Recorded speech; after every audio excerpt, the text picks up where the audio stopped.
Vijayawada collector J Nivas తో TDP నేతల బృందం భేటీ అయ్యారు. ఈ సందర్భంగా కొండపల్లిలో అక్రమ మైనింగ్ జరుగుతోందంటూ కలెక్టర్ కు నేతలు ఫిర్యాదు చేశారు. విచారణ జరిపి చర్యలు తీసుకోవాలని కలెక్టర్ కు కృష్ణా జిల్లా టీడీపీ నేతలు వినతి పత్రం అందజేశారు. అనంతరం మాజీ మంత్రి నెట్టెం రఘురాం మాట్లాడుతూ మాజీ మంత్రి దేవినేని ఉమాపై వైసీపీ గుండాలు దాడి చేసి ఆయనపైనే రివర్స్ కేసులు పెట్టారన్నారు. కొండపల్లి అక్రమ మైనింగ్ ను ప్రశ్నిస్తే కేసులు పెట్టి జైలుకు పంపారని మండిపడ్డారు.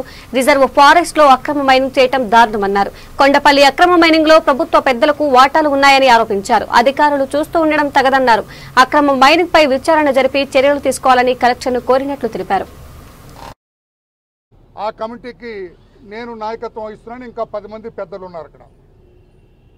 రేపు ఉదయం 10 గంటలకి మేము విజయవాడలో బయలుదేరి ఆ కొండపల్లి రిజర్వ్ ఫారెస్ట్కి వెళ్తాం. మేము వెళ్ళేటప్పుడు మొన్న దేవినేని ఉమా అయితే ఏ రకంగా దౌర్జన్యం చేశారో ఆ ఎమ్మెల్యే గారు మనకు తెలుసు. That MLA is known for his rowdyism, his illegal activities and unlawful activities. అది అందరికీ తెలుసు జిల్లా అంతా కూడా. అందుకని ఈరోజు కలెక్టర్ గారి దగ్గరకు వచ్చాం. అయ్యా మేము ఫ్యాక్ట్ ఫైండింగ్ కమిటీ వేసింది మా పార్టీ, అపోజిషన్ పార్టీ కాదు, మా బాధ్యత. మీరెవరు రావటానికి, మీరు వస్తే తంతాం అంటున్నాడు ఎమ్మెల్యే. అది తప్పు. ఆయన కోపం వచ్చింది కొట్టారు అంటున్నాడు ఎమ్మెల్యే గారు. చాలా విచిత్రం. మరి మా పోలీస్ సోదరులు ఏం చేస్తున్నారు నాకు అర్థం అట్లా. కోపం వస్తే కొడతారండి?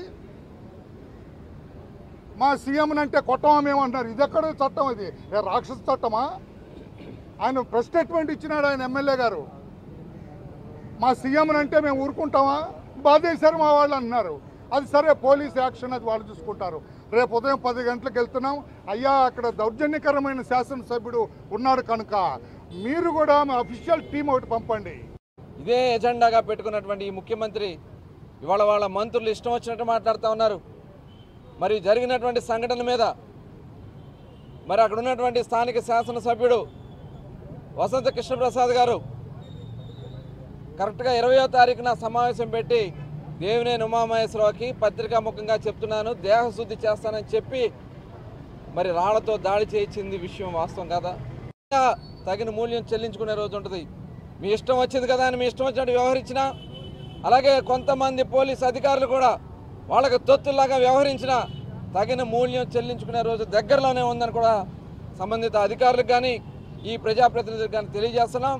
ఇవాళ ఖచ్చితంగా మీరు ఎన్ని చేసినా ప్రజల కోసం ప్రజల పక్షాన పోరాటం చేస్తాం. ఇవాళ అక్రమంగా జరుగుతున్నటువంటి కృష్ణా జిల్లా మైనింగ్ విషయాల్ని బయటకు తీసుకొస్తాం.